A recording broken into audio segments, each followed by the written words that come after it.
자, 열왕기하, 성경 열왕기하를 찾겠습니다.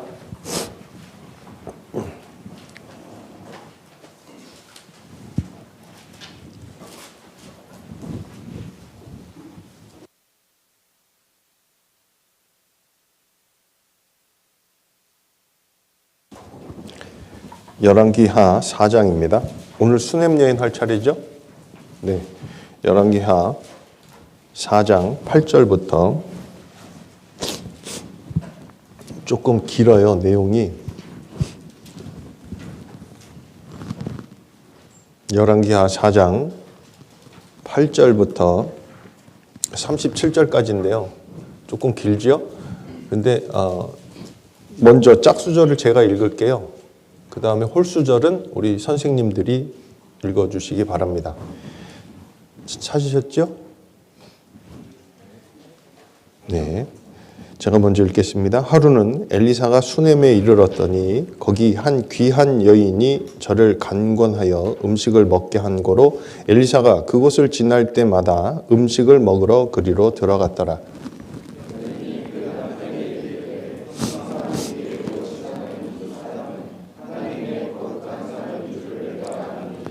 우리가 저를 위하여 작은 방을 담 위에 짓고 침상과 책상과 의자와 촛대를 진설하사이다. 저가 우리에게 이르면 거기 유하리이다 하였더라.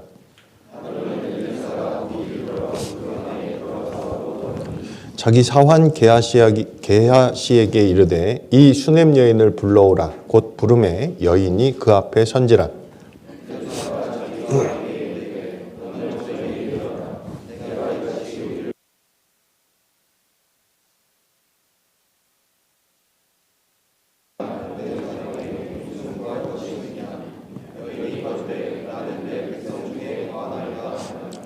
엘리사가 가로되 그러면 저를 위하여 무엇을 하여야 할꼬? 게하시가 대답하되 참으로 이 여인은 아들이 없고 그 남편은 늙었나이다.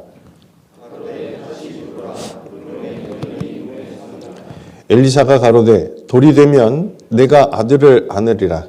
여인이 가로되 아니로소이다. 내 주 하나님의 사람이여 당신의 계집종을 속이지 마옵소서 하니라.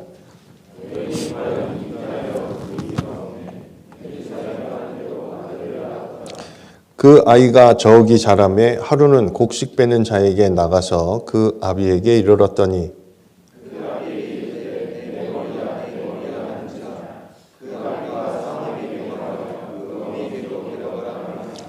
곧 어미에게로 데려갔더니 낮까지 어미의 무릎에 앉았다가 죽은지라.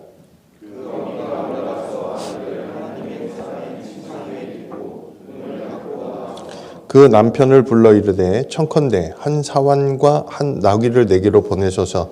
내가 하나님의 사람에게 달려갔다가 돌아오리이다.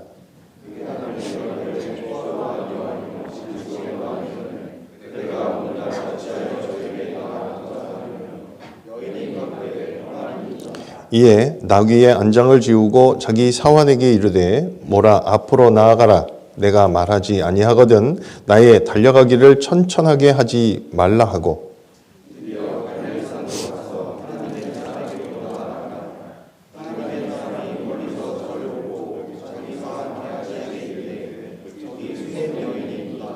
너는 달려가서 저를 맞아 이르기를 너는 평안하냐? 내 남편이 평안하냐? 아이가 평안하냐? 하라 하였더니 여인이 대답하되 평안하다 하고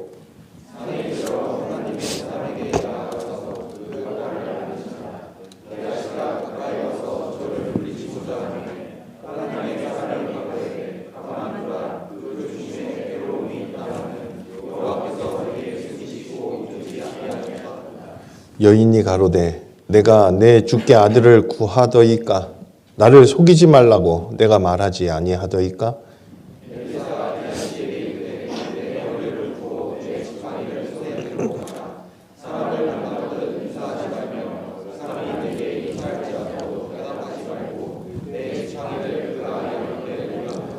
아이의 어미가 가로되 여호와의 사심과 당신의 혼의 사심을 가리켜 맹세하노니 내가 당신을 떠나지 아니하리이다. 엘리사가 이에 일어나 여인을 쫓아가니라.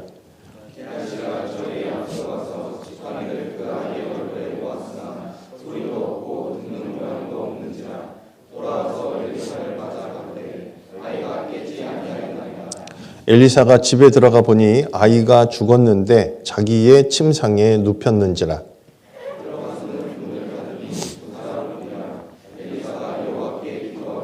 아이의 위에 올라 엎드려 자기 입을 그 입에, 자기 눈을 그 눈에, 자기 손을 그 손에 대고 그 몸에 엎드리니 아이의 살이 차차 따뜻하더라.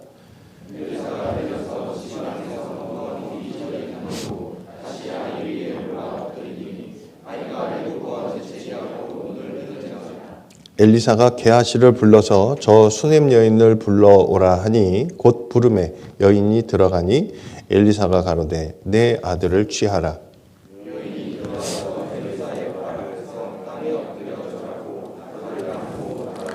예, 조금 길었죠? 오늘은 이 내용을 중심으로 이 수넴 여인에 대해서 또 이 수넴 여인의 특히 믿음에 대해서 좀 생각을 해보려고 합니다. 수넴은 그러니까 나사렛에서 남쪽으로 대략 11km 정도 떨어져 있는 지역이라고 이야기합니다.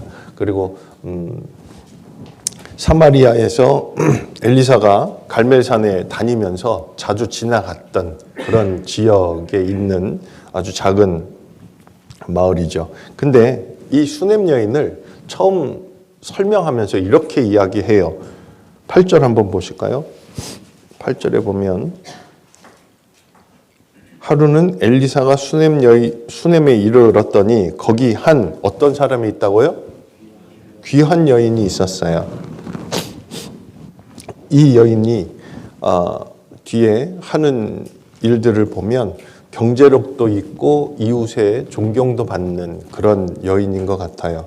그리고 이 수넴 여인을 귀한 여인이다라고 이야기하는데 귀하다라는 뜻 자체가 고상하고 또 부요하고 한 그런 의미를 갖고 있는 단어입니다.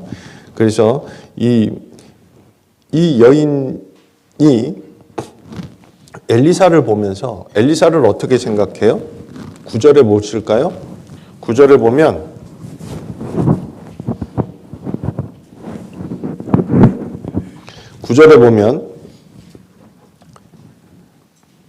중간에 보시죠. 이 사람은 엘리사는 어떤 사람이라고요? 하나님의 거룩한 사람인 줄 내가 아노니. 이 수넴 여인은 엘리사를 보면서 하나님의 거룩한 사람, 이 엘리사를 위해서 자기 집에 그를 위해 방을 하나 만들고 또 그를 대접하고 공개하는 그런 일에 이제 마음을 들이고 그 남편과 함께 그 일을 하지 않습니까? 근데 이렇게 됐던 이유는 이 여인의 평상시의 모습에서 살펴볼 수 있어요.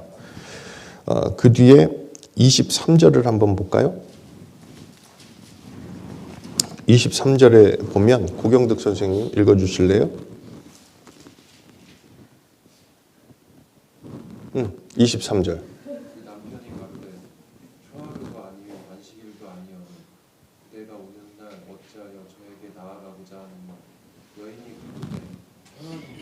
자, 이 여인의 평상시의 삶을 저 좀 보세요. 저 좀 보시죠.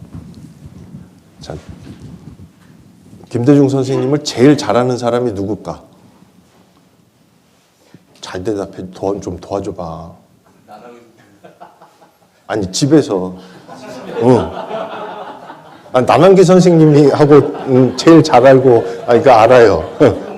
초등부에서 그렇고, 그 다음에 또 집에서. 그렇죠. 보세요. 제가 왜 이거 여쭤봤냐면 이 여인의 평가를 지금 남편이 하고 있잖아요. 그렇죠? 남편은 그 아내에 대해서 제일 잘 알고 있을 거예요. 또 남편을 제일 잘하는 사람은 누굴까요? 아내잖아요. 배우자예요. 같이 사는 사람. 그렇죠? 근데 이 여인을 평가하는데 남편은 뭐라고 얘기를 해요? 다시 봅시다. 23절. 그 남편이 가로되 초하루도 아니요 안식일도 아니오늘 그대가 오늘날 어찌하여 저에게 누구에게 엘리사에게 나아가려고 하냐. 이 일은 어떤 일이 생겼을 때 아들이 죽었거든요. 그리고 났을 때 이 여인이 엘리사를 찾아가려고 할 때 그때 지금 이 얘기를 하고 있는 거예요. 그러면 평상시에 이 여인은 어떻게 살았던 거예요? 다시 초하루, 안식일, 때만 되면 그러면 하나님의 사람 앞으로 나아가서 가서 말씀도 듣고 교제도 하고 평상시에 우리의 신앙생활의 모습이 이 신앙생활은요 트랜스포머가 아닙니다. 우리 학생들에게도 학생들과 또 교제하고 가르칠 때도 신앙생활은 신앙생활인 거예요. 오늘 아침에 뭐 하셨어요? 우리 자매 선생님들은 아침 몇 시에 일어나셨을까? 일찍 일어나셨죠? 에? 이거 물어볼 때마다 제 눈을 회피를 해. 물어볼까 봐. 그러니까 아침에 일찍 일어나잖아요. 또 해야 될 게 형제님들보다 우리 더 많고 자매님들은. 그러니까 더 일찍 일어나서 준비도 이거 자기를 가꾸는 거 중요한 거예요. 근데 생활이잖아 그게. 맞죠? 대답하셔도 된다니까 글쎄. 생활이라고요. 하나님 앞으로 나아가기를 힘쓰는 것이 생활이었어요. 이 여인은. 그러니까 하나님의 사람을 대접하고 공개하고 하는 것에 마음을 들이고 또 물질을 들이고 자기의 것을 희생하고 헌신하고 하는 일들이 자연스러웠던 겁니다. 이해되셨어요?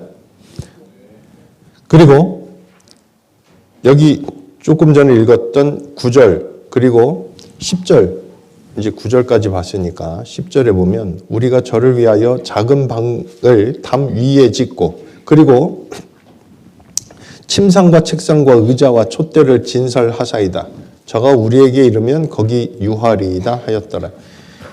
하나님의 사람을 존중하고 하나님의 사람을 귀하게 여기고 그리고 대접하려고 하고 이런 마음은 왜 생겼을까요? 누구 때문에? 하나님을 귀하게 여기는 거예요. 자, 저 좀 보시죠. 우리 선생님들이 분반할 때 누구를 제일 귀하게 여겨요? 학년 주임 선생님, 부장 선생님. 학교의 선생님, 그러니까 일반적으로 학교에서 선생님들이 요즘은 이제 교권도 많이 회복되어지는 그런 이제 시기로 들어가고 있고 하니까 그게 당연한 건데요. 근데 학교에서 이전에는 교권이 무너져 있을 때는 선생님들이 학교에 더 높은 선생님들, 교감 선생님, 교장 선생님 눈치 보고 또 어떤 책임을 맡은 선생님들의 눈치를 보고 정작 중요한 대상은 누구와의 관계예요? 학생과의 관계예요.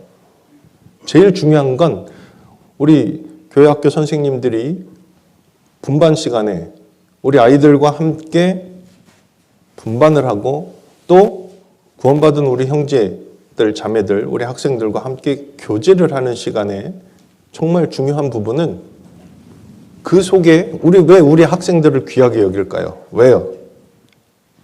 첫째, 선생님의 말을 잘 듣는다. 두 번째, 애가 똑똑하고 이쁘다.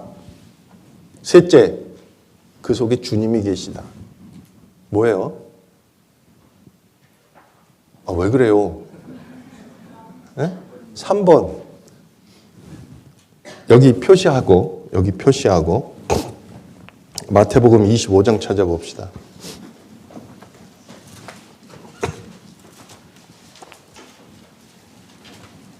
마태복음 25장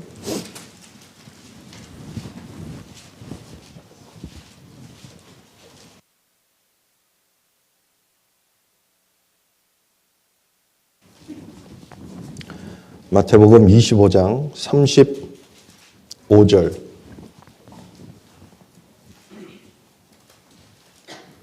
35절부터 40절까지입니다. 35절부터 40절까지 찾으셨죠? 예. 그러면 우리 3학년 선생님들, 3학년 선생님들이 읽어주세요. 35절부터 40절까지입니다. 부탁합니다. 시작. 내가 줄일 때 너희가 먹을 것을 주었고 목마를 때 마시게 하였고 벗었을 때 옷을 입혔고 병들었을 때 돌아보았고 옥에 갇혔을 때 와서 보았느니라. 이에 의인들이 대답하여 가로되 주여 우리가 어느 때 주의 줄이신 것을 보고 공개하였으며 목마르신 것을 보고 마시게 하였나이까.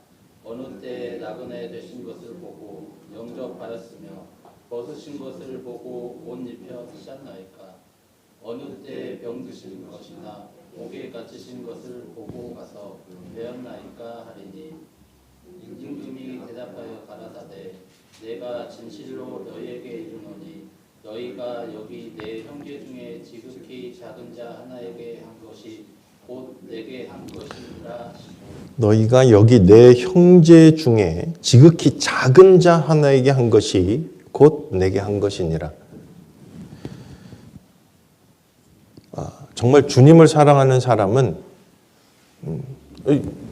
눈에 보이지 않아요. 주님 눈에 보이지 않죠. 하나님도 눈에 보이지 않아요. 그러면 하나님을 어떻게 사랑하죠? 하나님이 우리에게 맡겨주신 우리 학생들, 그 어린이들 안에 정말 거듭난 사람이라면 더욱더 그래야 돼요. 왜요? 그 속에 주님이 계시니까. 우리 선생님들이 수고하고 헌신하고 그리고 우리와 함께하는 어린이들을 정말 마음으로, 이거 많이 들으셔서 아실 거예요. 마음이 들어가지 않으면 상대방의 마음은 움직이지 않아요. 분반 시간도 마찬가지고 아이들과 함께 교제할 때도 마찬가지입니다.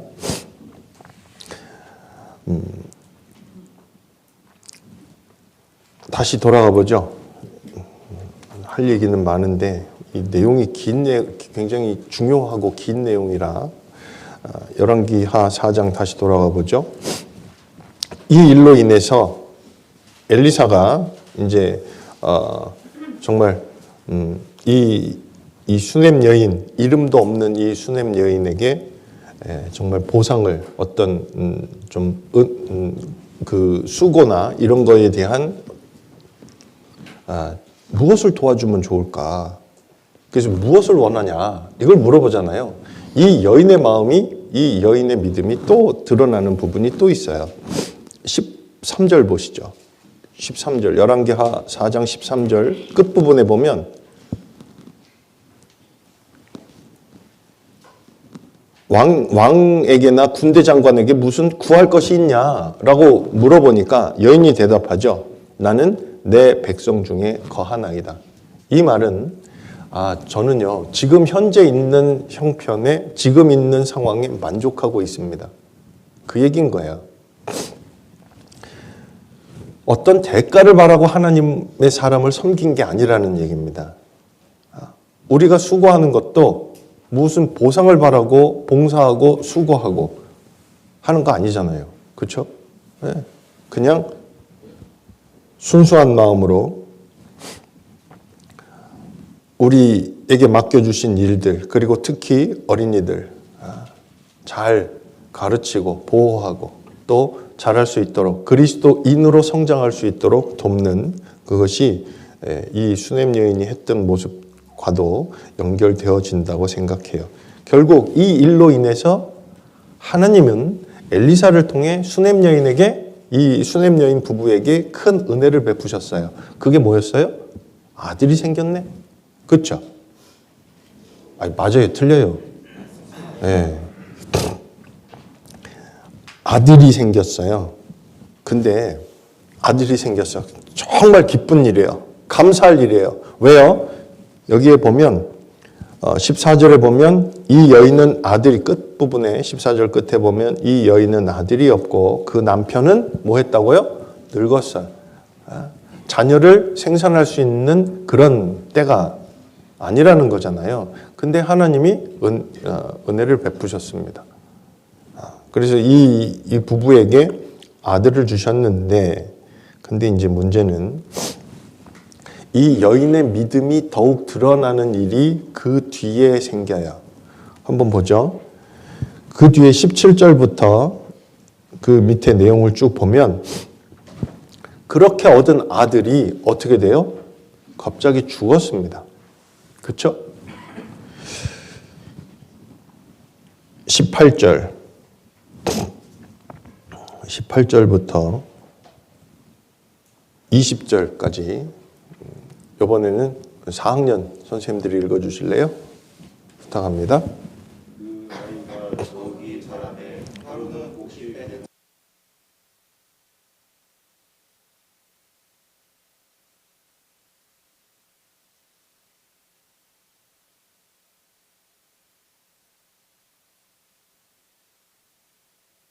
어미의 무릎에 앉았다가 죽은지라.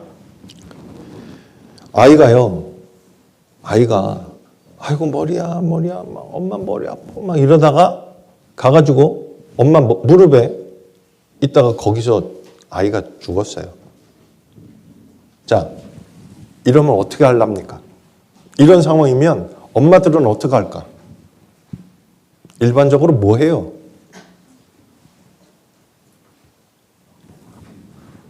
왜 그래요? 일반적으로 이 상황이면 뭐 할까? 통곡부터 하겠지. 그리고 아이의 장례를 준비할 거예요. 근데 이 수냄 여인이 했던 일은 뭐였어요? 20절까지 읽었잖아요. 21절 같이 읽어보죠. 그 어미가 올라가서 아들을 하나님의 사람의 침상 위에 두고 문을 닫고 나와서 죽은 아이를 엘리사의 방에 그 침상에 거기에 올려두고 그 다음에 뭐 했죠? 여기 중요한 단어가 나와요. 그 뒤에.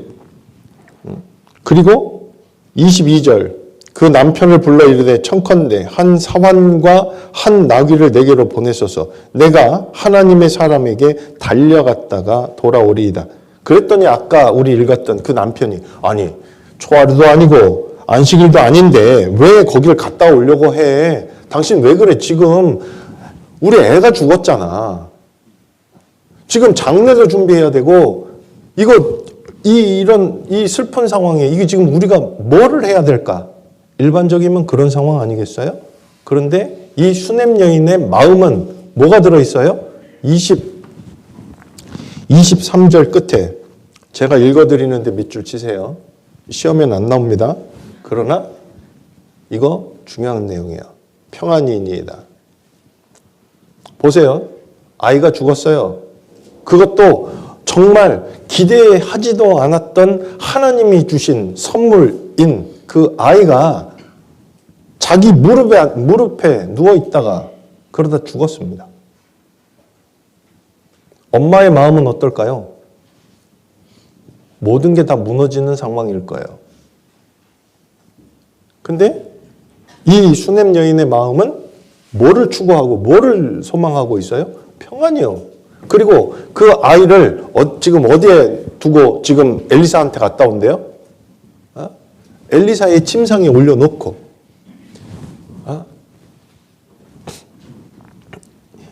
여기뿐만이 아니라 26절에 또 보죠. 이제 25절 보죠. 드디어 갈멜산으로 가서 하나님의 사람에게로 나아가니라. 자, 수넴에서 갈멜산까지는 대략 40km 정도라고 이야기해요. 40km. 여기서 40km면 어느 정도 될까요?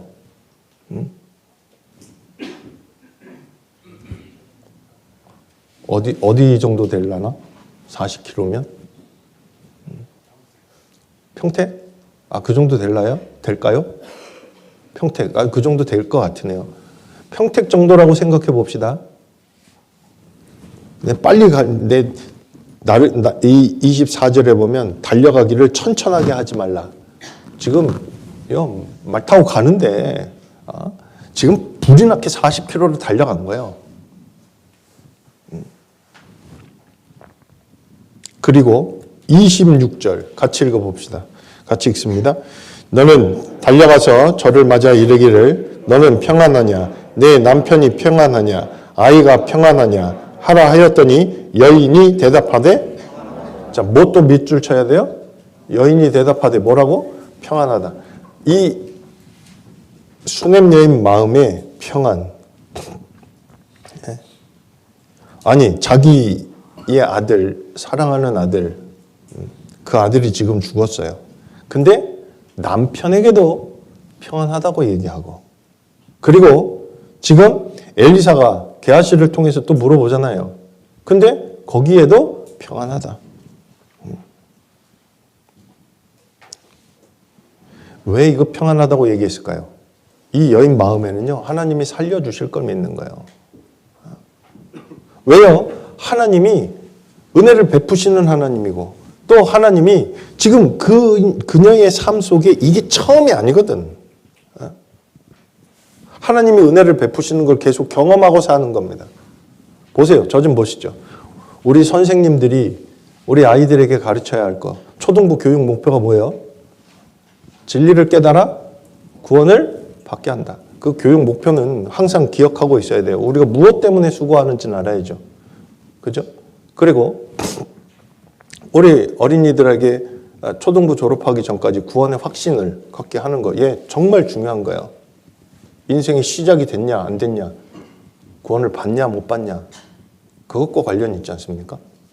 출애굽했을 때 애굽에서 400년이 넘게 이스라엘 사람들이 살았지만 출애굽한 그날, 그때를 기준으로 해서 해의 첫 달이 되게 하고 라고 말씀하시잖아요. 그건 그 앞에 살았던 인생은 뭔데요? 그거 하나님 앞에 죽어 있는 거예요.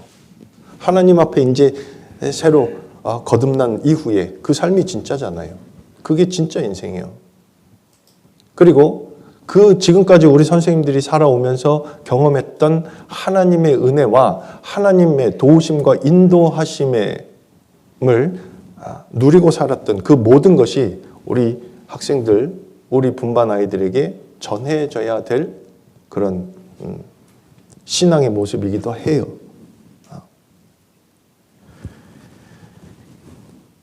이 여인은 삶 속에서 하나님을 정말 의지하고 사는 거예요. 그래서 평안하다라고 이야기는 해요. 근데 그 마음에, 예? 여기 보죠. 27절에 이 여인이 평안하다고 이야기는 하지만 마음속에는 뭐가 들어있대요? 괴로움이 들어있어요. 27절, 산에 이르러 하나님의 사람에게 나아가서 그 발을 아는지라. 게하시가 가까이 와서 저를 물리치고자 하매 하나님의 사람이 가로되 가만두라. 그 중심에 뭐가 있다고? 괴로움이 있어요. 괴로움이 왜 없겠어요? 아들이 죽었는데. 근데 하나님이 해주실 걸 지금 믿고 매달리는 거예요. 맞죠?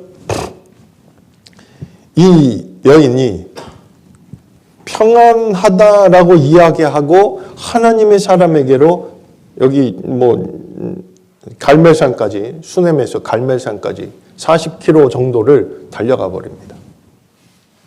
뭐를 가지고? 마음엔 괴로움은 갖고 있지만 이 달려가는 이 모습, 이걸 뭐라고 이야기할까요? 간절함이라고 이야기할 수 있어요. 하나님이 이루어 주실 걸 믿고 있지만 이건 사람의 능력으로 할 수 있는 게 아니에요. 하나님 앞에 매달리는 거예요. 간절하며. 머릿돌 공과에 분반할 때 우리 뭘 해야 될지에 대한 질문도 있잖아요. 근데 주로 내용이 뭐였어요? 기도에 대한 내용이죠. 시편 40편 찾아봅시다.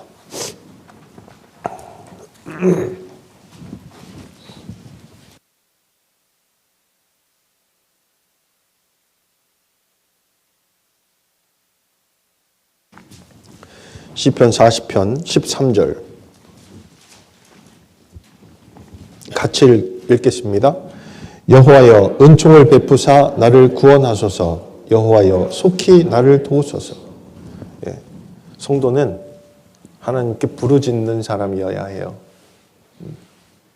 하나님을 의지하지 않는 사람, 하나님께 여쭙지도 않고 또 하나님께 의탁지도 않을 거고 기도하지 않을 거예요.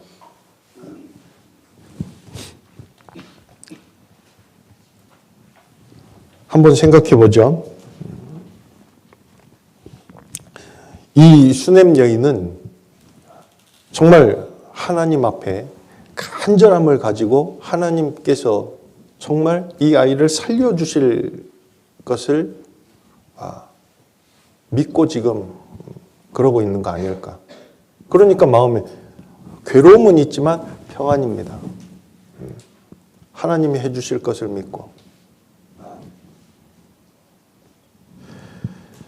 열왕기하 다시 돌아와 보죠. 여기 보면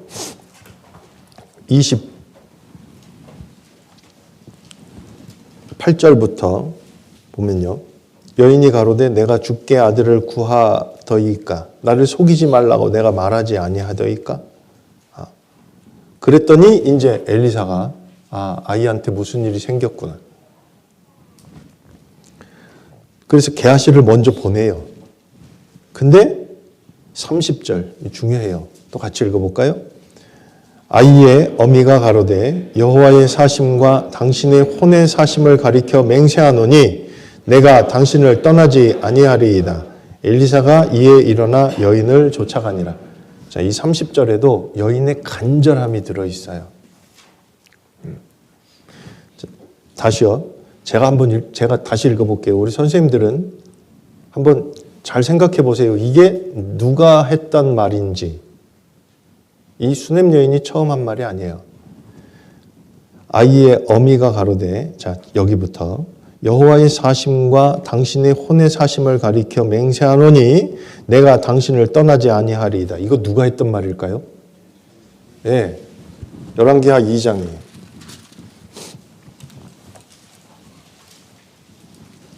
(2) 절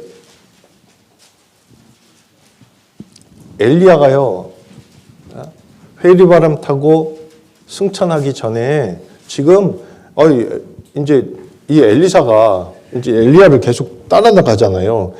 길갈에서 베델로 갈 때 했단 말이에요. 2절 중반부터 보죠. 엘리사가 가로되 여호와의 사심과 당신의 혼의 삶을 가리켜 맹세하노니 뭐 하겠다고요? 내가 당신을 떠나지 아니하겠나이다. 이거 엘리사 자기가 했던 말이거든요. 근데 이 수냄 여인이 지금 그 얘기를 또 하고 있어요. 간절히 하나님의 도우심과 하나님의 역사하심을 그걸 바라고 매달리는 거예요.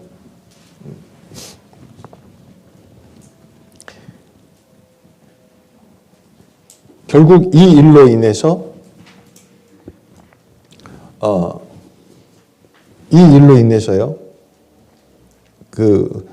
자기의 죽은 아이가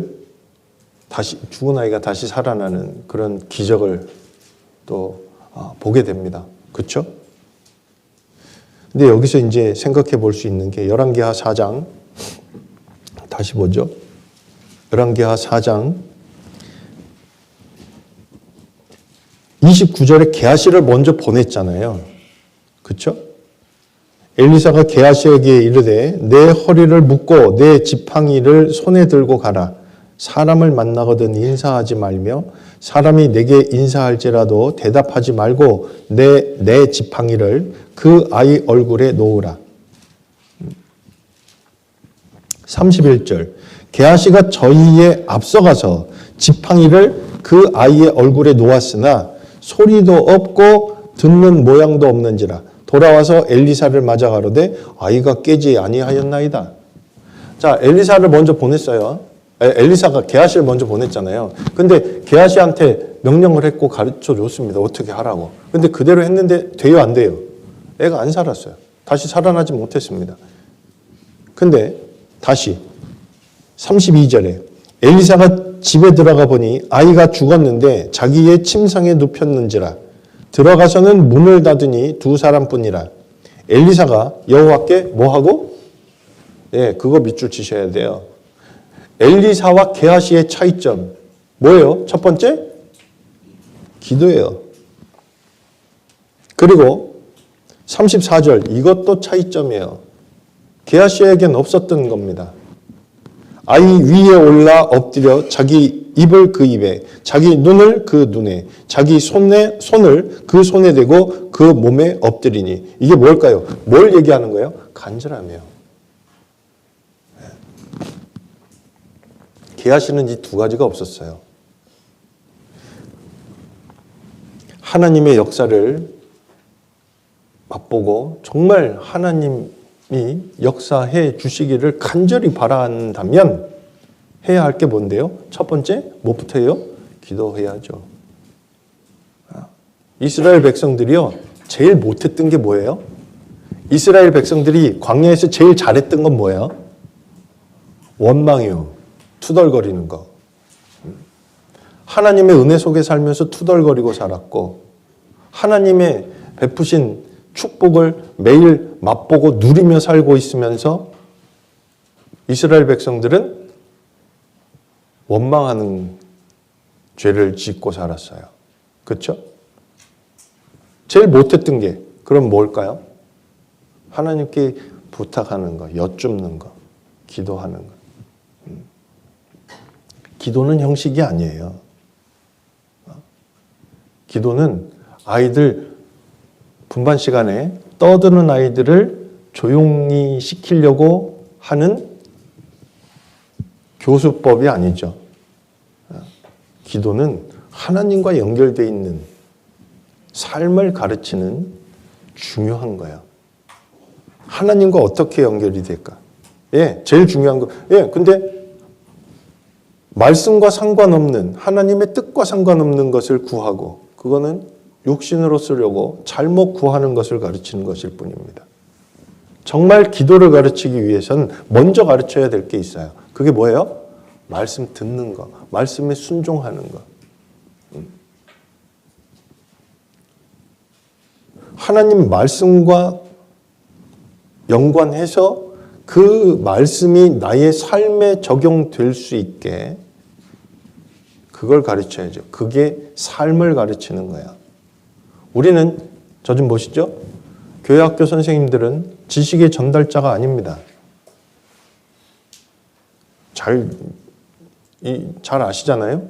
우리는 성경의 지식을 단순히 전달하는 전달자가 아니라고요. 뭐예요?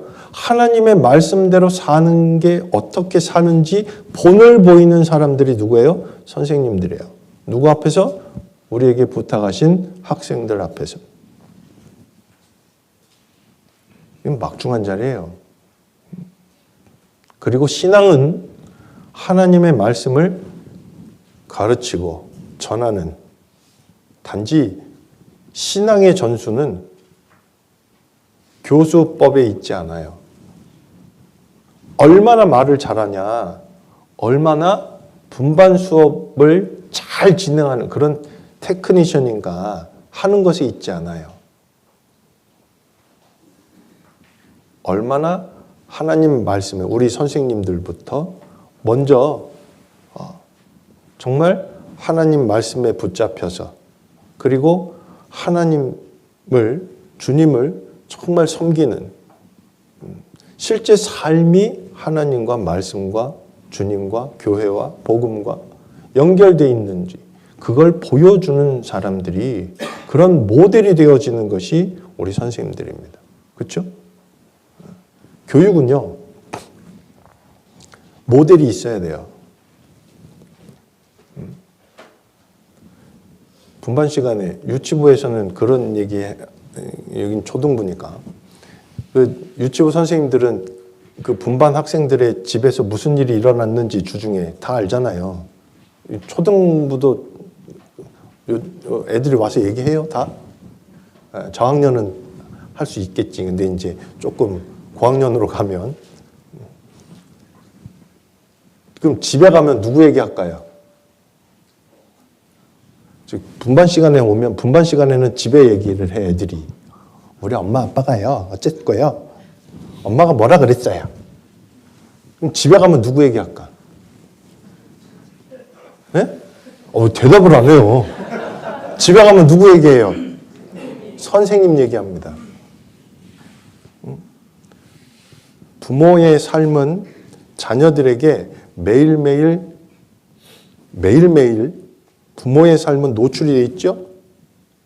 자녀들에게 어떻게 하나님 말씀을 의지하고 살아가는 걸 매일매일 가르치고 있어요, 엄마 아빠들은. 반면에 우리 선생님들의 삶은 우리 분반 학생들에게, 예? 주일날 한 번? 아니요. 주중에 우리 선생님들이 수고하는 그 모든 것들이 결국은 우리 학생들에게 지금 하나님을 어떻게 섬기고 있는지를 가르치고 있는 모델이 되어지고 있다는 것을 반드시 명심해야 합니다. 그래서 이 자리가 두려운 자리예요. 막중한 책임감이 있는 자리고요. 자, 하나만 더 생각해 볼게요. 열왕기하 8장이에요. 이 여인이요. 여기 열왕기하 8장에 보면 1절부터 6절까지인데요. 김태경 선생님 좀 빨리 읽어주세요. 엘리사가 이전에 아들을 다시 살려준 여인에게 이르되 너는 일어나서 내 본속과 함께 구할 만한 곳으로 가서 구하라. 여호와께서 기근을 명하셨으니 그대로 이 땅에 7년 동안 일하리라.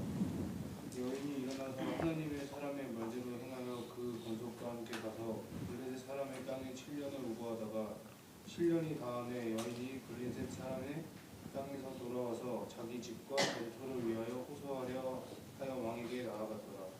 때에 왕이 하나님의 사람의 상황 게하시와 서로 말씀하며 가로되 너는 엘리사의 행한 모든 큰 일을 내게 보아라 하니 게하시가 곧 엘리사가 죽은 자를 다시 살린 일을 왕에게 이야기할 때에 그 다시 살린 아이의 어미가 자기 집과 전토를 위하여 왕에게 호소하는지라. 게하시가 가로되 내 주 왕이여 이는 그 여인이요 저는 그 아들이니 곧 엘리사가 다시 살린 자니이다. 왕이 그 여인에게 물으매 여인이 고한지라. 왕이 저를 위하여 한 관리를 임명하여 가로되 무릇 이 여인에게 속한 것과 이 땅에서 떠날 때부터 이제까지 그 밭의 수출을 다 돌려주라 하였더라. 예, 여기도 이 여인의 믿음에 대해서 또 이야기를 하고 있거든요. 여기 보면 엘리사가요, 이제 이 수넴 여인에게 지금 이야기하고 있어요. 뭐를 얘기해요? 이 땅에 7년 동안 기근이 있대요. 그래서 2절에 제가 읽어드리는 단어에 밑줄 치세요. 2절 일어나서 중간에 가서 그리고 끝에 우거하다가 이 세 가지를 이 여인이 했어요. 일어났죠? 뭐대로? 하나님의 사람의 말대로 행했어요. 그렇죠? 하나님의 사람이 엘리사가 이 여인에게 또 이야기를 합니다. 이 땅에 7년 동안 기근이 있을 테니까 이 땅에서 조금 피해서 딴 데 가서 살다가 블레셋 사람의 땅에 가서 살다가 다시 돌아오라고. 응? 자, 이 얘기를 들었을 때 그 땅에 기근이 있어요, 없어요? 아직 없었어요. 그 땅에 기근이 시작도 되어지지 않을 때 앞으로 그런 일이 생길 거라는 거예요. 근데 엘리사의 말이에요. 하나님의 사람의 말이에요. 이걸 안 믿었다면 뭐 하는 게 없어요? 자, 여기 2절에요. 다른 색깔로 밑줄 쳐보세요. 행하여. 그 행했던 것이 세 가지잖아요. 뭐를요? 일어났죠? 갔죠? 우거했죠. 그런 일이 없었던 거예요. 믿고 한 겁니다. 믿고.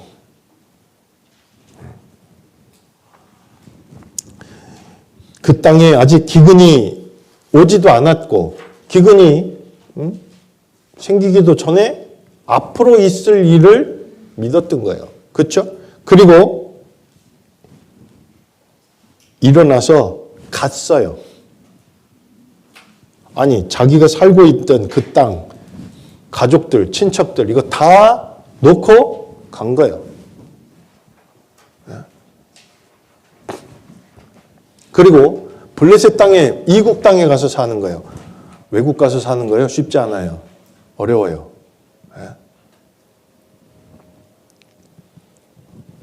한국이 제일 좋아요, 진짜. 어디 가려고 하지 마요.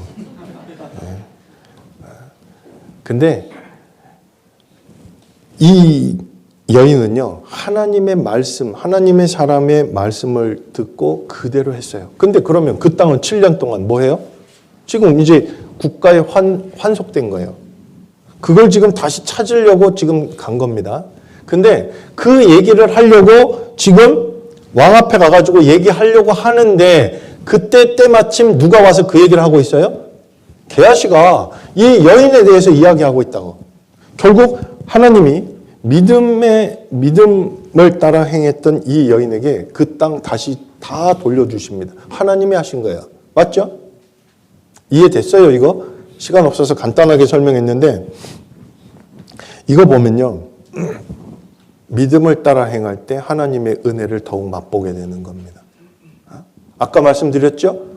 우리 분반 학생들, 우리 어린이들에게 가르쳐야 할 것은 삶을 가르치는 거지, 단순한 지식의 전달이 아니라는 것을 명심하셔야 해요. 그게 우리의 삶이어야 하고 그게 우리의 경험이어야 해요. 거짓말은 말과 행동이 다른 걸 거짓말이라고 해요. 맞죠? 선생님들의 말은, 그리고 그리스도인의 말은 진실해야 돼요. 말과 행동이 같아야죠. 그게 하나님 앞에 정직한 거예요.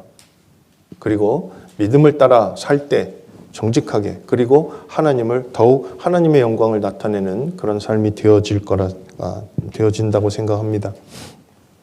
이거 말고도 더 있는데 오늘 시간 다 돼서 여기까지만 하죠.